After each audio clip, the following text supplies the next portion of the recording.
Welcome everyone to Too Good to Be True. Thank you for taking the time to listen. The subject of today's show is the rainforest. Before we start getting into details, let's just briefly talk about psychic insight and how we apply it. We choose a subject, then research the background, and based on that research, we determine what we think needs to be explained by creating a series of questions. Then Justina provides psychic insight to answer those questions. The psychic insight is narrated towards the end of the show.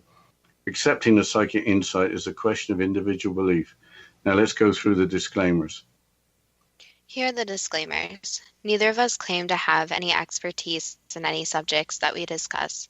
We relate information we find through research and the psychic insight.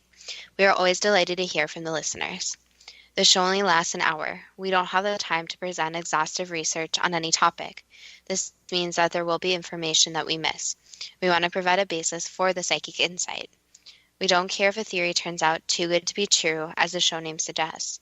We are only interested in finding out more of the truth about topics. Spirit can only relate insight that is appropriate for our time in history. Free will cannot be affected. Only comments that are appropriate for our time can be given through the psychic insight.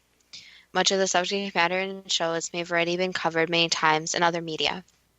We want to look into subjects in a new, different way and be thought-provoking. We are not so good with pronouncing names, we apologize. And neither of us have any particular knowledge of geography, climatology, biology, pharmaceuticals, or economics. If we have misstated anything, we apologize. The rainforest sounds like a great subject and, of course, is your suggestion. As you know, I deeply care about saving the planet. All the plants and animals need a home just as much as we do. I don't think anyone would disagree, and if plants and animals can't survive, we won't either. When you told me about chocolate, the subject really hit home. Why don't you start with a description of the rainforest? The following is from Wikipedia, quote, rainforests are forests characterized by high rainfall, with annual rainfall in the case of tropical rainforests is between 250 and 450 centimetres, or 98 and 177 inches. And definitions vary by region for temperate rainforests. The monsoon trough, alternatively known as the intertropical convergence zone, plays a significant role in creating the climatic conditions necessary for the Earth's tropical rainforests. Around 40% to 75% of all biotic species are indigenous to the rainforests. There may be many millions of species of plants, insects, and microorganisms still undiscovered in tropical rainforests. Tropical rainforests have been called the jewels of the earth and the world's largest pharmacy because over 1/4 of natural medicines have been discovered there. Rainforests are also responsible for 28% of the world's oxygen turnover, sometimes misnamed oxygen production, processing it through photosynthesis from carbon dioxide and consuming it through respiration. The undergrowth in some areas of a rainforest can be restricted by poor penetration of sunlight to ground level.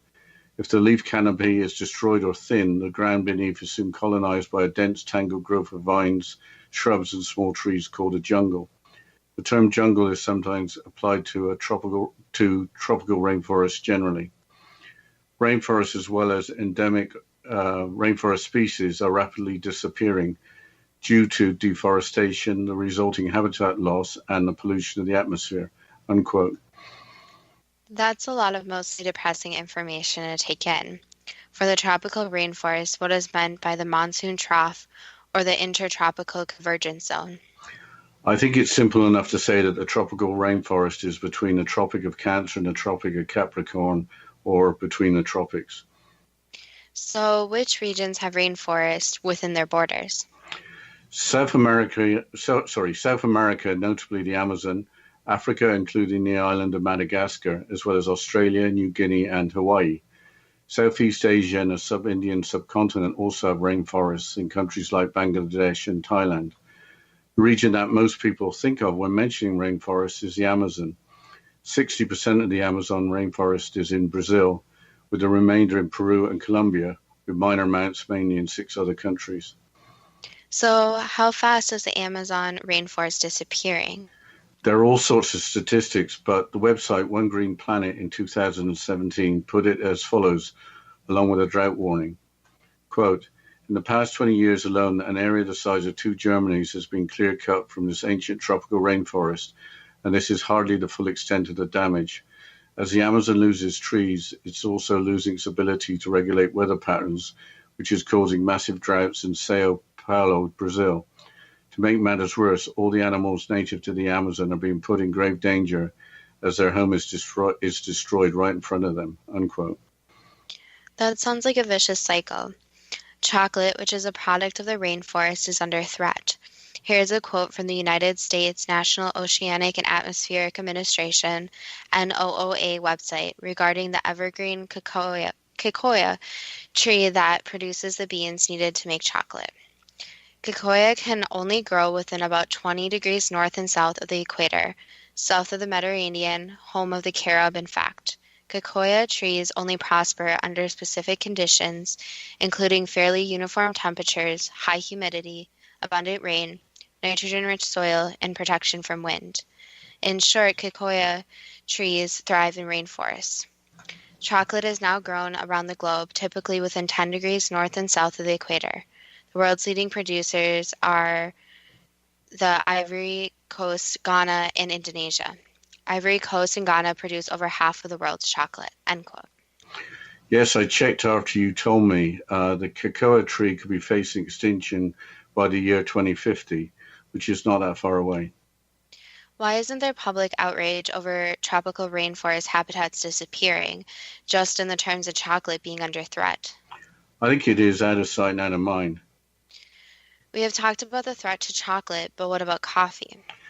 With coffee, the word sustainable is used quite often. Here's a quote from Wikipedia. Quote, sustainable coffee is coffee that is grown and marketed for its sustainability. This includes coffee certified as organic, fair trade, and Rainforest Alliance. Coffee has a number of classifications used to determine the participation of growers in various combinations of social, environmental, and economic standards. Coffees fitting such categories and that are independently certified or verified by an accredited third party have been collectively termed sustainable coffees. This term has entered the lexicon, and this segment has quickly grown into a multi-billion-dollar industry of its own, with potentially significant implications for other commodities as demand and awareness expand, unquote. What is the Rainforest Alliance? Here's another quote from Wikipedia. Quote, the Rainforest Alliance is a non-governmental organization or NGO working to conserve biodiversity and ensure sustainable livelihoods by transforming land use practices, business practices, and consumer behavior. Based in New York City with offices throughout North and South America, Asia, Africa, and Europe, it operates in more than 70 countries, unquote. The rainforest has been destroyed in order to make short-term gains through logging, clearing to grow crops, cattle ranching, mining, and so on. Part of the tragedy is that if the rainforest remains intact, more could be earned from it. The following is from the website Pendulum Online. Quote, another thing people don't tend to realize is that the land is worth far more than what most companies and individuals earn from its destruction. Statistics show that landowners who use the land for cattle will make $60 per acre annually. Additionally, if the timber is harvested, a landowner will make about $400. What about harvesting the renewable resources such as fruits, nuts, oil-producing plants, and medical plants? Well, statistics report if these resources are harvested and the rainforest is not damaged, landowners stand to see a return of approximately $2,400 per acre yearly, unquote. We are now starting to talk about economics, which is not something that either of us understands. I will be oversimplistic, but I have got to start somewhere. Economics is the science of the production, consumption, and transfer of wealth. They give out Nobel Prize for economics every year, but not for conservation. Evidently, you need to be a gifted academic to be an authority. Look, if you knew anything about money and wealth, I wouldn't have student loans to pay. But let's just keep it simple in terms of normal human experience. How did money start in terms of banknotes? British banknotes have printed on them, I promise to pay the bearer the sum of, and then an amount. Frequently asked questions on the Bank of England website explains what that exactly means, as follows. Quote, The words, "I promise to pay the bearer on demand the sum of 5, 10, 20, 50 pounds" appears on all of our banknotes.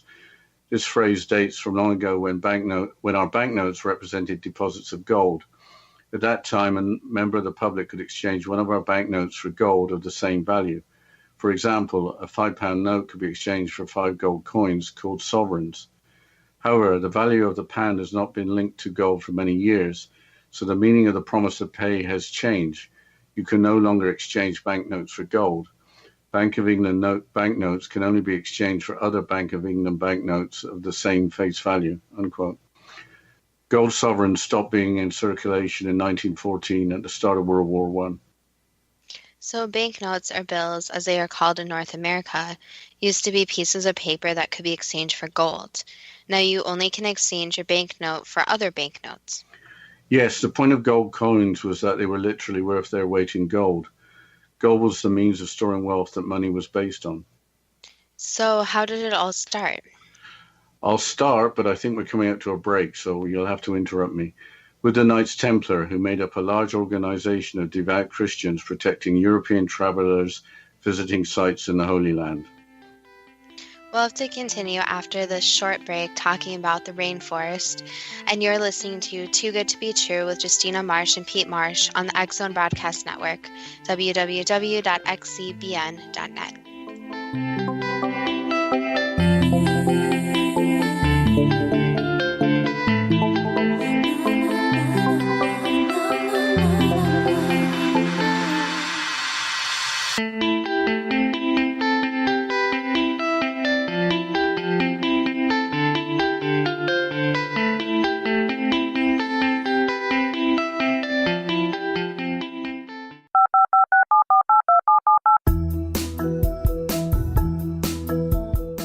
Did you know that when you're on the road with limited data or Wi-Fi, you can still listen to the X-Zone Radio Show with Rob McConnell, The Science of Magic with Gwilda Wiyaka, X-1, Dimension X, Space Patrol, and every minute of the X-Zone Broadcast Network by calling 213-401-0080, courtesy of Audio Now.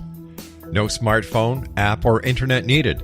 It saves your data plan, and it's free if you have unlimited minutes.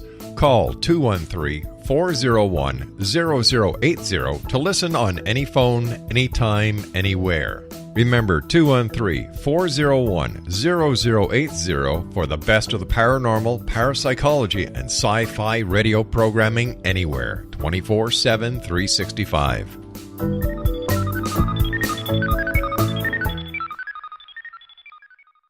You have heard of the X-Zone? Now watch it on Simul TV.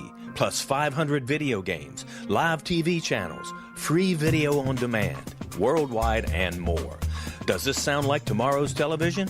Well, it is, but you can have it today, right now. It is Simul TV. Simul TV offers what the others only wish they could provide. 15 exclusive channels like X-Zone, Sci-Fi, and Horror. We are worldwide. No other provider offers that. 500 built-in video games. No need to have an extra expensive system. We have them included. Free video on demand. Live streaming events from around the world. Interactive online network, and much more. Tomorrow's TV today. Simul TV. Sound too good to be true? Well, it's not. You can have Simul TV today. Sign up at simultv.com. Do it today.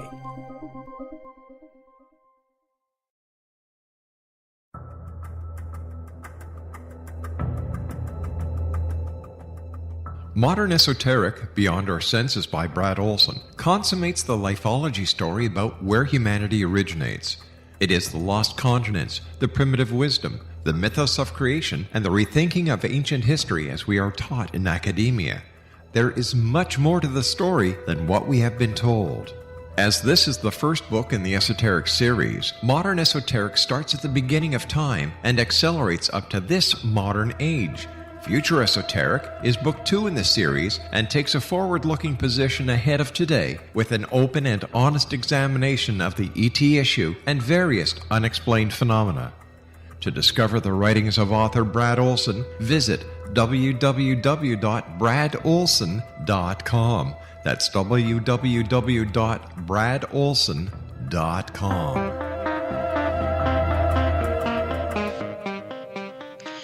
Welcome back to Too Good to Be True. And before the break, we were discussing the rainforest and we're discussing the money system and how money was originally based on gold. So, Dad, you were starting with how it all started and how everything started being based off gold, then moved into actual currency. Yes, and I was talking about the Knights Templar, so we're all over the map this evening. Yes, so the Knights Templar protected Christians traveling to the Holy Land. They also carried out military operations. Excuse me. Here's a quote from the Keep Hope Alive website. Quote, during the Middle Ages from about 1100 to 1300 AD, the Knights Templars had established their castles through Europe as a safe place to store gold and silver coins along with other valuables. The Templars helped to finance the Crusades, and with the Pope's blessing, they became a favorite charity for millions of Christians. According to a timeline of the Order of the Knights Templars compiled by the Medieval Combat Society, the Templars began using letters of credit in 1150. With the confidence of the public supporting them and with the creative use of letters of credit, or IOUs and notes, they established a vast credit lending system that soon left them in possession of large vineyard holdings, farmlands, buildings, and other property throughout Europe, unquote. The quote talks about credit and lending. We'll hear a little more about that later. But what happened to the Knights Templar? They became too wealthy and powerful for their enemies, with most of them being arrested on Friday the 13th, 1307, and subsequently executed. Hence, Friday the 13th is thought of as being unlucky. So what happened to banking after 1307? Banking continued much in the same way as it does today, except now most transactions don't involve cash but are digital. But what is practiced today is fractional reserve banking. The Knights Templar allegedly provided more in money in notes than that was worth in available deposits in gold. So it's nothing new. Here's a quote from the Investopedia website. Quote, if a customer deposits $100,000 into a bank and the reserve requirement is 5%, the bank can loan out $95,000 out to other customers. Once the bank has loaned out $95,000, in essence, it has created $195,000. Customers borrow that $95,000 and deposit some or all of it into other banks. If the reserve requirement is still 5%, then the other banks can loan $90,250 to new customers, and the process keeps repeating itself. Financial crises occur when the fractional banking system breaks down and the money supply does not expand. Unquote. Here's a quote from Henry Ford regarding banking in the 20th century. Quote, it is well enough that people of the nation do not understand our banking and monetary system, for if they did, I believe there would be a revolution before tomorrow morning. Unquote. But there's still gold in bank vaults that all the money is based on? Not quite. In the United States in 1933, President Roosevelt took the dollar off the gold standard. That meant that Congress enacted a joint resolution nullifying the right of creditors to demand payment in gold. So basically, banknotes were no longer backed by gold. In 1971, President Nixon removed linking the value of the dollar with the value of gold. So the dollar is now a fiat currency, meaning that it's backed by the government that issued it. It is no longer money, it's currency. Historically, every fiat currency in history has failed, including that of the Roman Empire. So why did these presidents take these actions? In both cases, to increase the supply of money. So going back to the rainforest, we are destroying a valuable resource for something with value based on the backing of government rather than on something with measurable value like gold. It gets worse than that. You might hope that richer countries would subsidize the poorer countries that still have rainforests to keep it intact, but they're only countries with external debt. That doesn't make sense. There are rich countries like the United States, and much more poor countries like Bangladesh. I looked up each country's debt based on 2017 figures. The United States owes the equivalent of 98% of the wealth it produces per annum, which is known as GDP. A country like Norway, which should have little debt, has a small population and has enormous production of oil and natural gas, has an external debt of 168% of GDP. I have to ask a really silly question. If governments can print money, couldn't we have all the money everyone needs and pay off debts? I did say governments print money. I should have said governments issues IOUs called bonds, which banks buy to provide governments with credit, which is money the government can spend. It's like having a credit card with no limit. The people in the country, not the government, are on the hook to pay back the national debt through taxation. Even after what you have said, I would have thought that some countries would be providing credit, not borrowing it.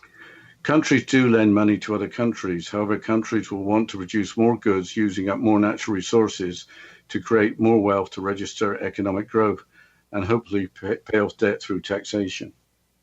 But if natural resources are all consumed, there would be no means of creating wealth and no means of servicing external debt, so the world could come to a grinding halt. What do you think the solution could be? I think that whoever can figure out a solution deserves a Nobel Prize. If there were greater awareness of the meaning money or currency, perhaps people would feel more empowered to do something about the rainforest. I think the following from human rights advocate Dr. Paul Bernal, quoting 19th century playwright Oscar Wilde, perhaps explains how we need to think differently. Quote, in Lady Windermere's Fan, Oscar Wilde had Lord Darlington quip that a cynic was a man who knows the price of everything and the value of nothing. As with so much that Wilde wrote or said, it's more than just a nice turn of phrase. It hits at the heart of the problems of society. Lady Windermere's Fan was written in 1892, but what Wilde wrote is even more true than it was 122 years ago. These days, our government, our businesses, our media, and more seem to have to be dominated by what Wilde would have described as cynics. The idea that anyone in the real world should even consider ethical, moral, philosophical, or cultural values to be on a par with financial or economic value appears whimsical, sentimental, even romantic. Hard-nosed, sensible, rational, practical people know otherwise. It's the economy, stupid, unquote. Well, let's change the subject to talk about beer. And that seems like a pretty random subject, but what has beer got to do with anything? This better be good. In the 1970s in the British Isles, large companies started buying out small local brewers.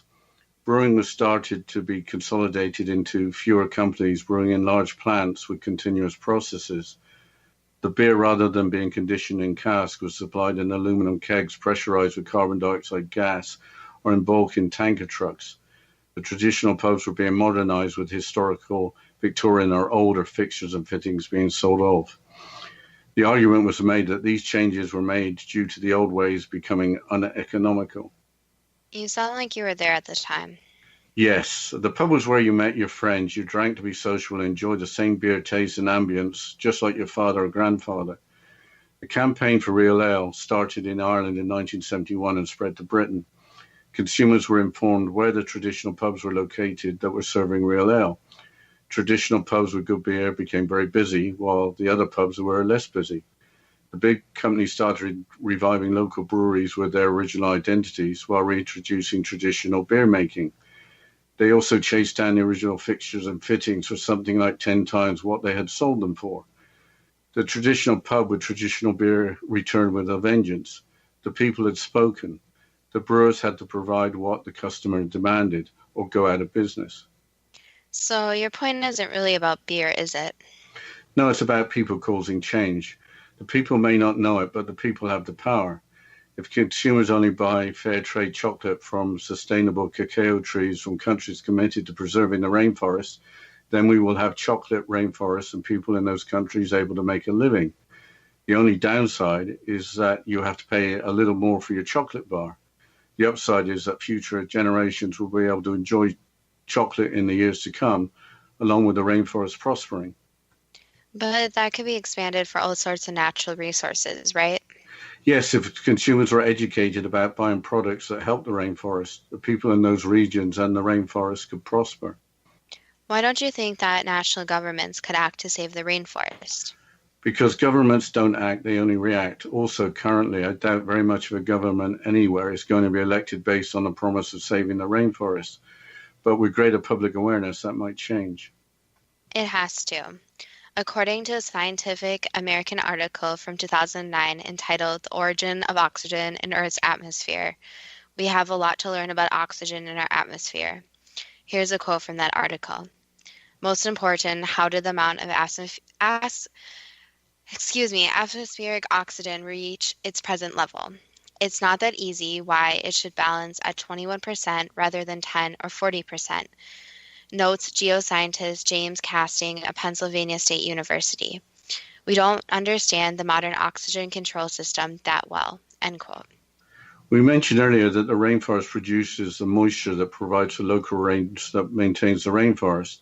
But without that moisture, climates will also be drier thousands of miles or thousands of kilometers away. These findings were published in the scientific journal Nature in 2012. With less rainforest, the planet will become hotter and drier, with possibly the crops we all depend on failing.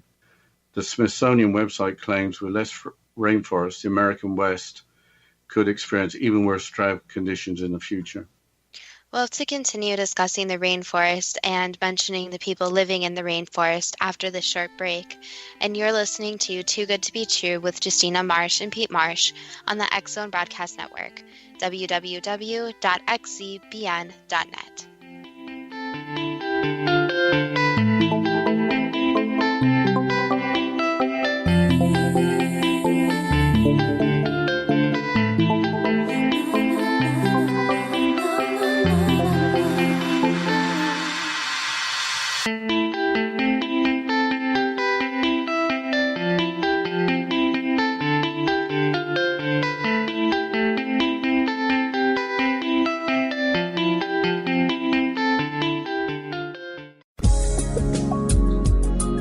Broadcast studios in Hamilton, Ontario, Canada, to the world and beyond. You're watching the X-Zone Broadcast Network, www.xzbn.net.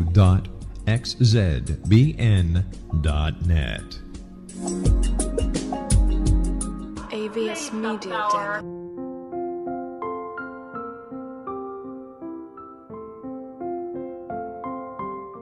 I am Dr. Carl O'Helvey, founder, president of a new cancer foundation focusing on evidence-based physical, mental, and spiritual interventions, including natural cancer cures, prayer, meditation, affirmations, nutrition, and other related holistic cancer prevention and cure modalities.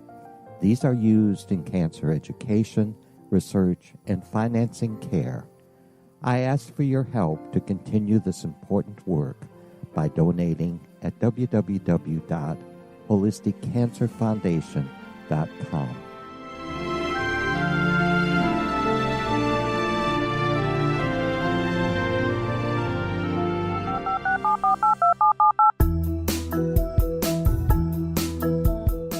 Did you know that when you're on the road with limited data or Wi-Fi, you can still listen to the X-Zone Radio Show with Rob McConnell, The Science of Magic with Gwilda Wiyaka, X-1, Dimension X, Space Patrol, and every minute of the X-Zone Broadcast Network by calling 213-401-0080, courtesy of Audio Now.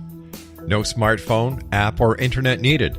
It saves your data plan and it's free if you have unlimited minutes. Call 213-401-0080 to listen on any phone, anytime, anywhere.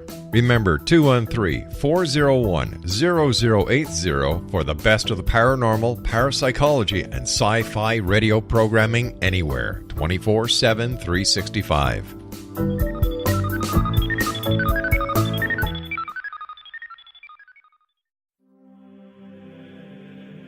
Rob McConnell here, presenting an overview for Nicholas Paul Jennings, author of a fascinating book, Amen. It presents facts revealed by Egyptologists, facts that enable us to understand why Amen is the beginning of creation of God. It provides recommendations for religious leaders of the major religions to unify their beliefs and teach the Word of God. Love one another. Amen informs people how mankind conceived God. It was the Egyptians that developed the concepts of a soul, a hereafter, and Son of God. And finally, after the worship of many gods, they conceived the belief in one universal God, the maker of all there is. For more information, visit www.futureofgodamen.com. That's www.futureofgodamen.com.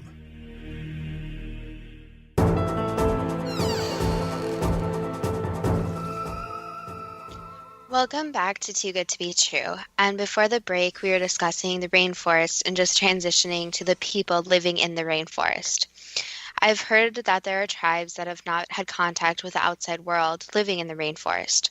How many of our fellow human beings live in the rainforest? The numbers shock me, an estimated 50 million worldwide. An article from last year on the Amazon Rainforest website provides information about tribes in the Amazon rainforest. Quote, there are hundreds of indigenous tribes in the Amazon rainforest. The indigenous groups in all of South America have disappeared or been torn apart by the colonization process, disease, alcohol, forced labor, and war. For a long period of time, the Amazon rainforest was a giant refuge for the indigenous population. This happened because of lack of a clear economic potential to be exploited by the colonizers. So the rainforest remained almost untouched by the Western culture until the first half of the last century. That's why you still find many indigenous Amazon rainforest tribes in the region, many of them already being under stress from legal agriculture and cattle and illegal activities, drug dealers, some woodcutters, some miners, and biological traffickers, unquote. With the rainforest remaining almost untouched until the first half of the last century, the destruction on a vast scale has only occurred in just one lifetime. If the people have been away from Western influence, they may still have their own language and way of life. Yeah, that's true, and the article continues, quote, there are still over 200 indigenous groups in the Amazon rainforest, talking 180 different languages, and each with their own cultural heritage. If you narrow your view to language families, you will still find 30 different language families in the Amazon rainforest. This shows that, like the flora and the fauna, the cultural diversity in the region is also very high, making it an even more interesting and rich place, unquote. If people for the first time come into contact with an outsider carrying, for example, a flu bug, this is likely to prove fatal. The loss of the rainforest could, in reality, be a death sentence for millions of people. I've read that rainforest tribes have their own shamans that use plants for cures. What exactly is a shaman? A description is included on the website Epicurean Culture, and I quote, while shamans and shamanism have played vital roles in communities for thousands of years all over the world, the term has still yet to receive a set definition. In essence, shamanism deals with reaching the spirit world by altering your state of consciousness, either through dreams or with the use of stimulating plants. Shamans are the tribe's men and women who are capable of reaching this state. With this, shamans are most often placed into their roles after experiencing a spiritual event and are henceforth responsible for performing spiritual rituals in order to perform healings and divination. In the Amazon, shamans perform rituals to induce physical and psychological healings for locals and medical tourists alike. The unique nature of their healing techniques has become increasingly popular worldwide, and people from across the globe will fly and trek through the rainforest for various types of medical treatments. End quote. It seems that their work is becoming more recognized in the mainstream. The following is from CNN's website from 2014, describing shamans from the Amazon. Quote, the depth of shamans' knowledge on preventative medicine and diagnostics has astonished even physicians who have studied their approach. Dr. Christopher Herndon, a Yale-trained physician and ethnobotanist specializing in the Amazon, recently noted, when asked about disease conditions, shamans present highly detailed and specific descriptions of disease characteristics and associated symptomatology. They frequently comment on disease associations and responsiveness to therapy, often demonstrating a remarkable insight into the natural history of disease processes as we understand them, unquote. The term ethnobotanist arises from the study of plants and their practical uses through the traditional knowledge of local cultures and people. As we are talking about shamans being individuals that are thought to have spiritual connections, we have to mention the belief that the planet has consciousness. That has come up in previous shows, including that a means of reducing natural disasters could be acknowledging this and treating the planet and our natural resources with more respect. But I think it's time for the first question. Does the tropical rainforest provide local moisture that is returned to the rainforest as rain? Yes. Were massive droughts in Sao Paulo state caused by deforestation in the Amazon? Yes. Does the tropical rainforest help provide the rest of the planet with sufficient oxygen? Yes. Does the rainforest help provide sufficient moisture so that drought conditions do not exist in areas far away from the rainforest? Yes. Protecting the environment on planet Earth would appear to be a major priority in the first part of the 21st century. Why do people on the planet seem unaware of the threat to the rainforest? The problem is that the education about the rainforest and the environment is not always available. So a lot of people are unaware of how much the rainforest and other natural different landmarks actually provide resources for the people. So many people know that the rainforest exists, but they don't know how much medicine, food, and even the different oxygen environment that the rainforest provides. So there needs to be more education. But there are also the people too that think very in the moment. So they do not think about how the rainforest and the destruction of the rainforest will affect their lives, since it's not affecting their lives right now. Are the concerns regarding chocolate exaggerated in that cacao trees could be extinct by the year 2050? No, that is true. So the predictions are based on different scientific facts. So it's possible that more trees will be planted.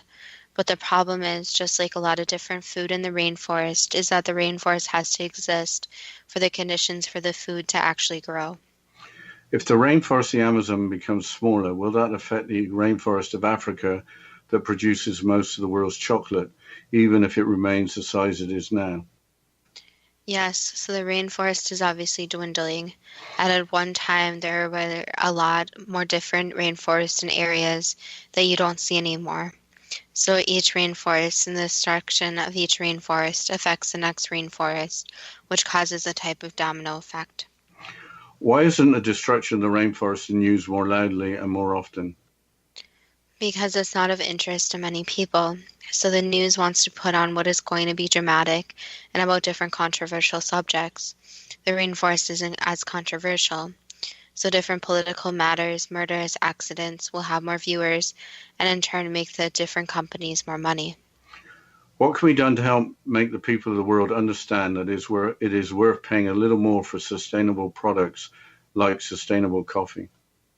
The problem is that people like to buy cheap, so it'd be very hard to convince people who want to find the cheapest option to actually buy more expensive coffee. But what can be done is that different families can teach their children from a younger age. So usually when someone grows up in a family that is more sustainable, more minimalistic, does not always buy the cheapest products, that actually transfers down to their kids and then their kids' kids. So it transfers down through family or friends, so there has to be some type of social influence. What could be done to create a Nobel-like prize for conservation? Basically, just a few people coming together and deciding that some type of prize or award show that gets some type of media attention and would be something very positive for the rainforest. So it would just take a few different people coming together and obviously the funding. The Knights Templar became able at banking. Was that something that just happened out of necessity, or was it a deliberate policy to create a lot of wealth? In a way, both. So there was some necessity in creating some form of money in a physical form. However, trading in the old way things were done, whereas trading products and goods, not using actual money, worked well. So there can be a combination of both of them. But the problem lies when the money is in the hands, but is not distributed evenly and not going towards causes that are the intention of the people. Did the Knights Templar practice fractional reserve banking? Yes. So more money than the golden reserves was issued? Correct. Is Friday the 13th an unlucky day? So it's a very superstitious day, but not really. So it's more if it's what people believe in. And the thing with Friday the 13th really depends on a lot of factors if it would actually be an unlucky day. What did Henry Ford understand that the rest of the country didn't when he made his famous quote about the banking system? Basically, he understood more deeply how banks work, and instead of just having this idea of money, he tried to understand money and the whole system of money more. So he's kind of like economicists who go in and evaluate the banking system and evaluate the actual structure of the banking system. Will fractional reserve banking always be in crisis if the money supply doesn't expand? Yes, especially in regards to the uneven distribution of wealth. So when wealth isn't distributed evenly, that causes a very unsteady flow of money and issues within the system. What would have happened if the United States had remained on the gold standard from 1933? The money system would have been very different. So some well-known families wouldn't have had money like they do today. And there would be more understanding of the banking system when there's physical gold to back up the money, instead of money just being printed and really nothing coming out of it. What would have happened in 1971 if the United States had not continued valuing the dollar based on the price of gold? Basically, the whole system would just be different today, and the money would be distributed differently. So if things would have been different, there would have been more trading for services. For example, giving one person a chicken while you give them a cup of sugar type of deal. So the issue is that before the dollar was actually introduced, there was more of this value placed on items and objects instead of actual monetary value. So we're talking about bartering. Yes. We'll have to continue with the questions and the psychic insight about the rainforest after this short break. And you're listening to Too Good to Be True with Justina Marsh and Pete Marsh on the X Zone Broadcast Network, www.xzbn.net.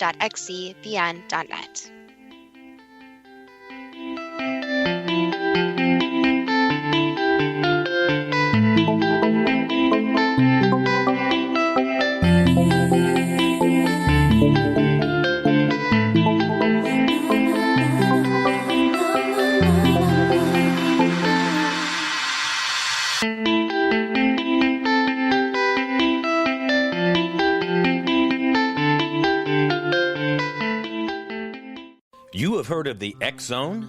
Now watch it on Simul TV, plus 500 video games, live TV channels, free video on demand, worldwide, and more. Does this sound like tomorrow's television? Well, it is, but you can have it today, right now. It is Simul TV. Simul TV offers what the others only wish they could provide. 15 exclusive channels like X Zone, Sci-Fi, and Horror. We are worldwide. No other provider offers that. 500 built-in video games. No need to have an extra expensive system. We have them included. Free video on demand. Live streaming events from around the world. Interactive online network, and much more. Tomorrow's TV today. Simul TV. Sound too good to be true? Well, it's not. You can have Simul TV today. Sign up at simultv.com. Do it today. The new nonfiction book, Razor of Madness, is similar to cult movies like Clockwork Orange, Dragon's Tattoo, or The Other Side of Hell. Wayne Morin Jr. and Thomas Lee Howe will expose widespread and systematic deficiencies in this thought-provoking tell-all novel. Mind control rages among scholars in law schools. Human rights are ignored while thought reform and mental manipulation are accepted practices used as behavior modification. Dr. Louis Jolyon West comes to mind. Media and public scrutiny shows that United States mental hospitals are in fact destructive murder industries.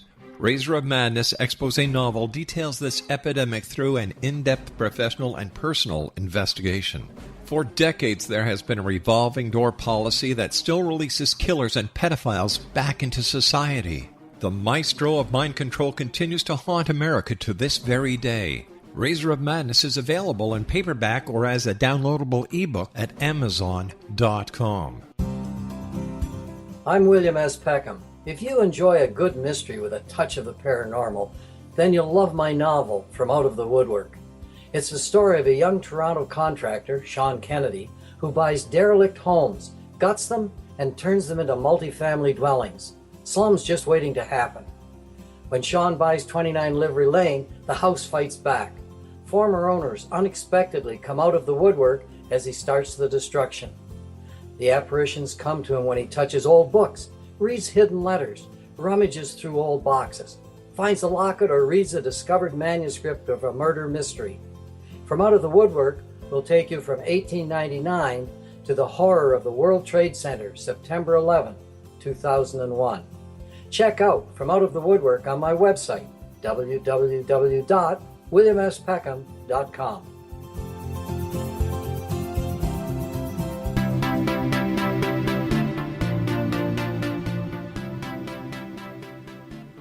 Welcome back to Too Good to Be True. And before the break, we were going through the questions and the psychic insight about the rainforest.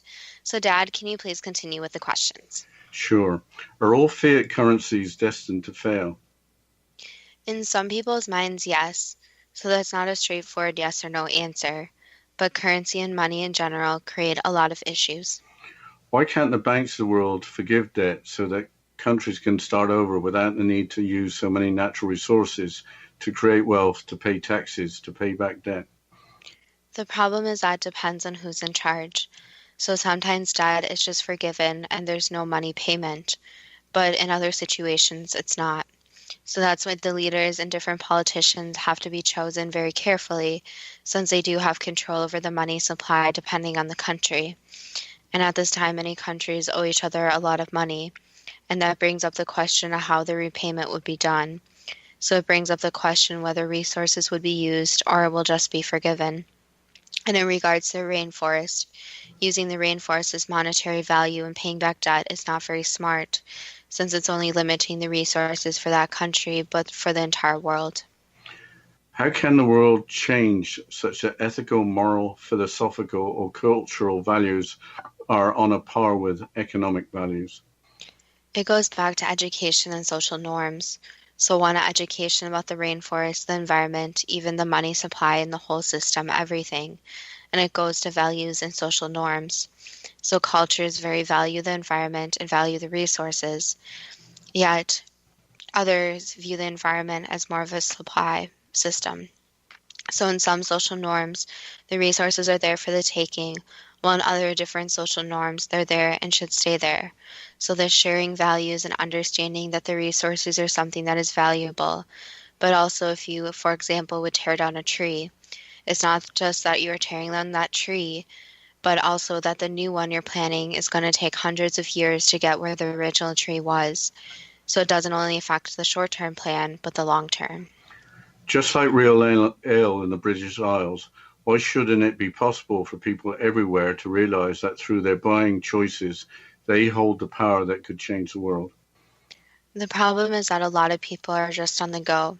So they go for convenience over price over what the product actually is. So for example, let's say someone's going to a coffee shop. They're going to go where the most convenient coffee or the one they have heard about. Maybe not the one that's the most sustainable or the most expensive or even the cheapest, but they're going to go into this routine and stay in this routine. So that's why the solution is that once you get into this routine, is to study beforehand on where the product is coming from, who's making it, and what's going into making that product. And it's also very unfortunate that different companies are very much competing, especially for price and how convenient they are. And a lot of people will go for the cheaper price. So it's learning that the cheaper price doesn't always mean better. What could be done to elect governments with policies to save the rainforest or for other environmental issues? It just basically takes one or two people starting. So it doesn't take a great number of people. It's just getting your ideas out there and then getting support. So anyone can really, at least in a democracy, anyone is supposed to be able to have their voice heard. So writing into politicians, even making petitions, doing things for the environment and getting noticed. But the biggest thing with change is making sure that it gets into a different number of people. So using social media, using your voice in a way. Since one person's voice in these types of days goes viral, and many thousands, even millions of people might see it.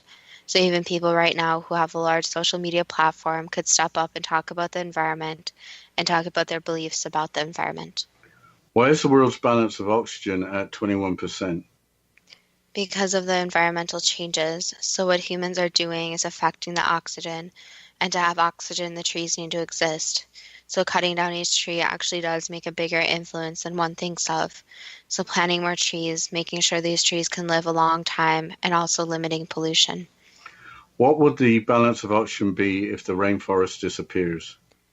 There isn't an exact number since it hasn't happened yet, but what can be said, it wouldn't be pleasant. It would be to a point where many trees would have to be planted, and quickly.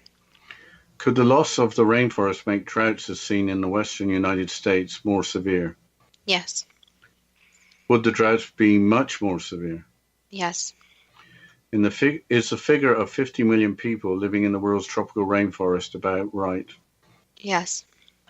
Are there over 200 indigenous groups in the Amazon rainforest speaking 180 different languages, each with their own cultural heritage?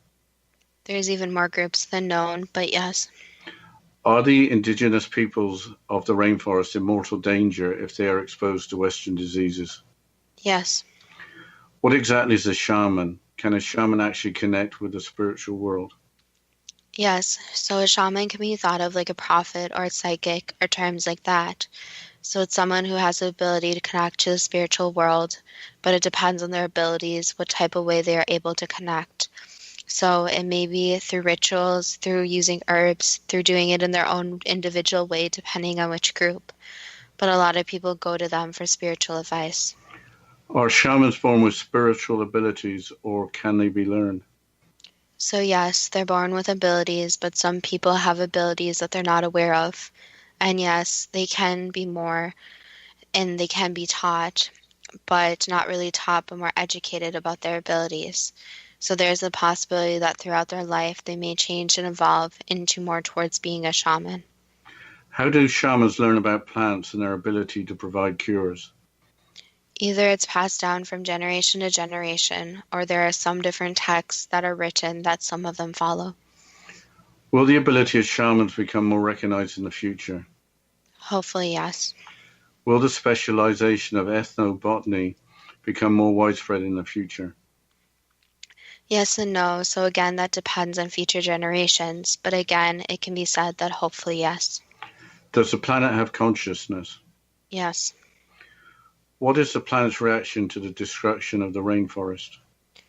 The planet is obviously very upset since the rainforest provides so much, and provides so much even to humans. So again, there needs to be this considering that even small things like taking plants out of the rainforest could cause something much more. So giving back to the planet and respecting the planet is important. What can be done to change the conventional economics of the world to economics that include the health of the planet and quality of people's lives as value in the same terms as gold? It would just have to be changes in society again. So it would have to be more education and evaluation by different leaders. So it can start at the bottom where people speak up, but it can also start at the top. So it depends on what becomes a society and what the focus becomes. And if there's going to be learning more about economics, the environment, and how they really are affecting not only the environment, but each other. What should each of us be doing to help the rainforest and the environment in general? One, buying sustainable, buying products that aren't always the cheapest, but ones that are sustainably sourced. So not even in regards to the rainforest, but any products, since even other parts of the environment are being affected negatively. And also giving back in your own way.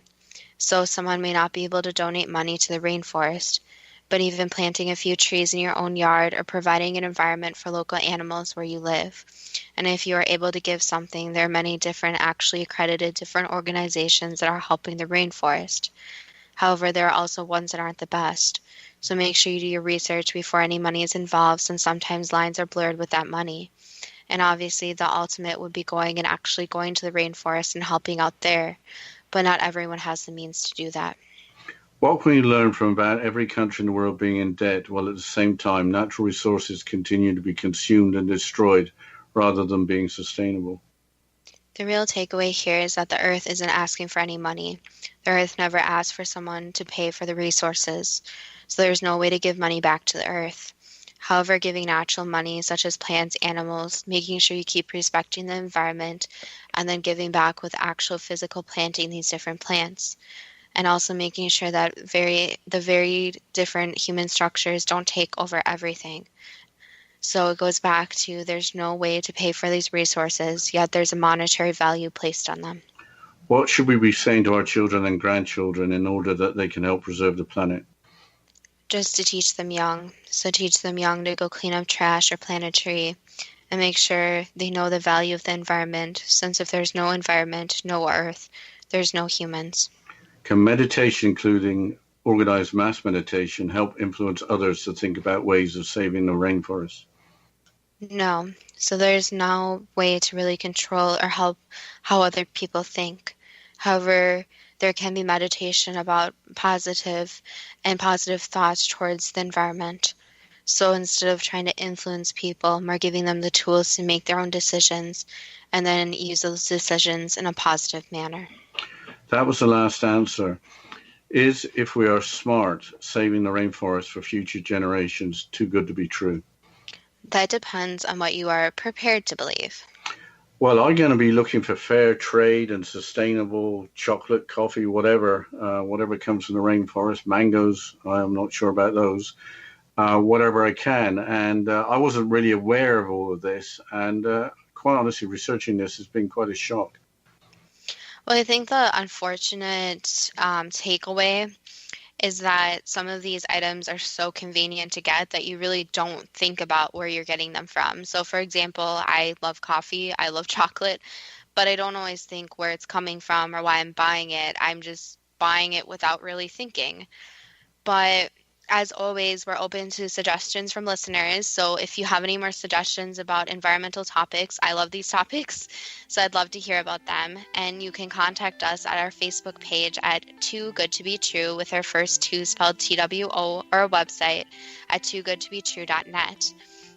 And as always, thank you so much to listeners. Thank you for listening, and we look forward to next week's show.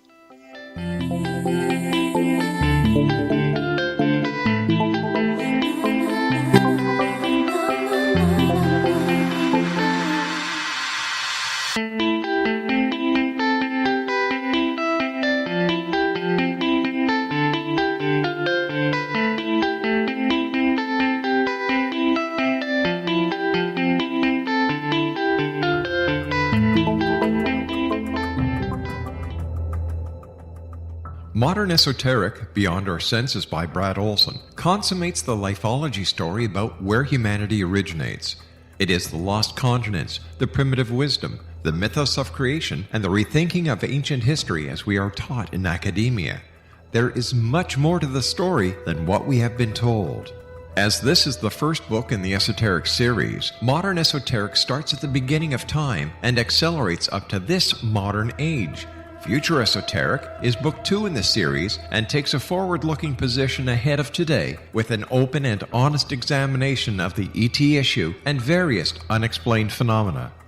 To discover the writings of author Brad Olson, visit www.bradolson.com. That's www.bradolson.com.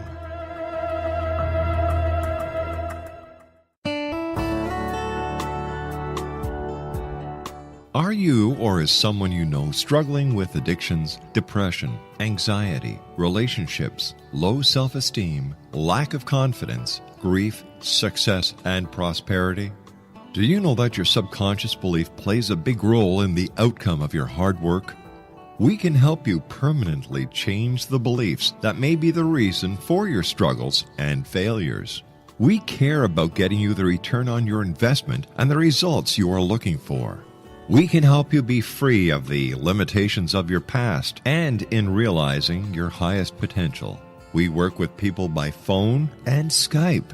For more information, visit us at www.ritasoman.com. That's www.ritasoman.com.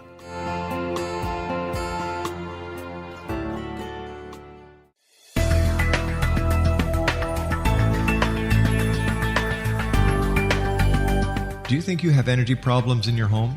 Do you feel better when you're away than when you're home? Joey Korn is a global leader in the world of dowsing who specializes in personal energy clearing and space clearing. He can help you create an ideal energy environment in your home no matter where you live in the world. Learn about his remote spiritual house cleaning services and much more at www.dowsers.com. You can get Joey's book, Dowsing, A Path to Enlightenment, as well as other dowsing books and tools, Kabbalah books, and Walter Russell books. Joey's work is really amazing. Go to dowsers.com right now. That's DOWSERS.com, or call 1-877-DOWSING. That's 1-877-369-7464.